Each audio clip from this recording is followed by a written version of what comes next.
Hello and welcome to Bharat blossoms. आज का हमारा टॉपिक है how to analyse PYQ for UPSC CSE prelims. इसमें हम जानेंगे कि थीमेटिक एनालिसिस क्या होता है एंड वो कैसे किया जाता है and what is its importance in prelims. For this I have taken an example of a very large and a mammoth chapter of Lakshmikant, that is Parliament and State Legislature. If you combine these two chapters, that is Parliament plus State Legislature, it is around somewhat 60 pages in Lakshmikant. But are all these 60 pages necessary for prelims? Do you need to memorize each and every word? So let us look into the analysis and see what are the important topics or what are the topics which you need to do on priority. So let's see. Just observe this document. Here I have used color coding method. First look at the year and number of questions which have came from these two chapters, that is Parliament and State Legislature. Since these two chapters are very similar, I advise you to always read chapters such as Parliament and State Legislature, President and Governor, Prime Minister and Chief Minister together, so that you can take the advantage of the overlap. So in 2022, 3 questions were asked. Again in 21, 3 questions were asked. In 2020, a large chunk of 7 questions was asked from these two topics. And this trend has been continuously seen throughout the years, that around 4 to 7, or I would rather say 3 to 6 questions on an average is asked from these two chapters, that is particularly Parliament and State Legislature. So what you have to prepare in these topics, I am taking example of this Parliament and State Legislature, and I expect you that you will prepare similar files for all the chapters and all the subjects, which will help you to solve the PYQ and to analyze the PYQ, so that you don't have to be dependent on any coaching source or any resource material for doing this. What is the benefit? And you will say कि sir जब मिल ही रहा है हमको market में, तो ये हम क्यों मेहनत करें? देखो, मार्केट में तो सब कुछ मिलता है, बट इससे तुम जब खुद का दिमाग लगा के मेहनत करके फाइल बनाओगे तो तुमको खुद में समझ में आएगा कि चीज़ें कैसे हो रही हैं, क्वेश्चंस क्यों फ्रेम हो रहे हैं। अगर किसी साल कोई क्वेश्चन आया है तो उसके आने का पीछे का लॉजिक क्या है, ये सब तुम्हें चीज़ें समझ में आएंगी। तो देखिए, इसमें पहले से जो मैंने रेड कलर में मार्क किया है ना, उसको ऑब्जर्व करिए आप। देखिए 2022 में क्वेश्चन क्या आता है, deputy speaker of Lok Sabha, election, convention. मैंने इसमें क्वेश्चंस नहीं डाले हैं, सिर्फ टॉपिक्स मेंशन किए हैं। Deputy speaker of Lok Sabha, election, convention, powers, appointment.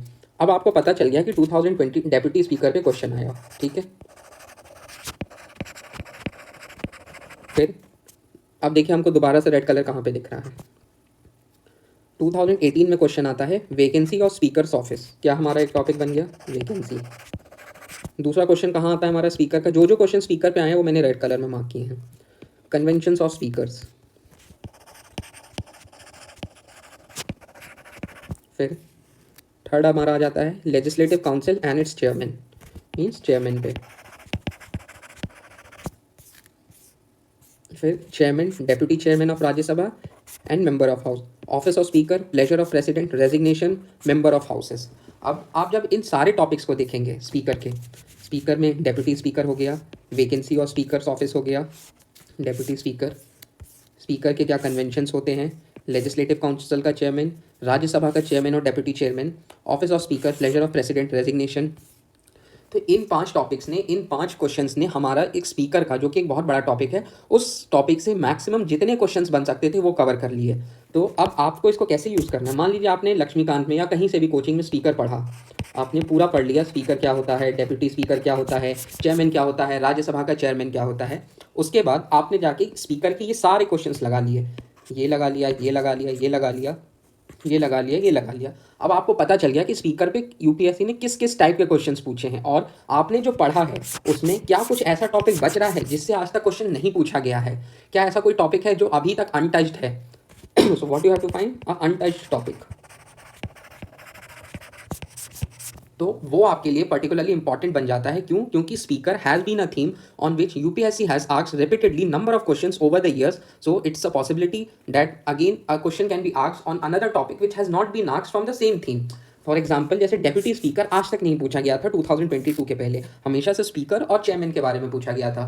अब 2022 में डेप्यूटी स्पीकर क्यों पूछा? Because the incumbent BJP government in its current Lok Sabha term hasn't appointed deputy speaker, and this is a very rare event that a deputy speaker, which is a constitutional post, has not been appointed.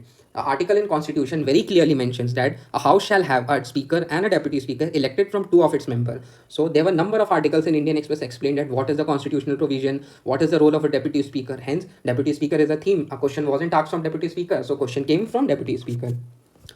Let us take another example.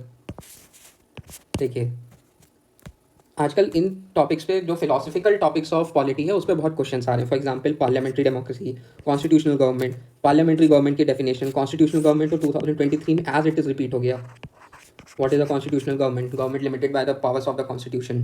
देखिए, parliamentary form of government advantages तो किस कहाँ कहाँ आया? 21 में आया, 20 में आया, 2017 में आया, अगेन 2015 में पार्लियामेंट्री फॉर्म ऑफ गवर्नमेंट। तो इससे आपको क्या पता चला कि पार्लियामेंट्री फॉर्म ऑफ गवर्नमेंट क्या होता है, कॉन्स्टिट्यूशनल फॉर्म ऑफ गवर्नमेंट क्या होता है। These are the terms which are mentioned in NCERT.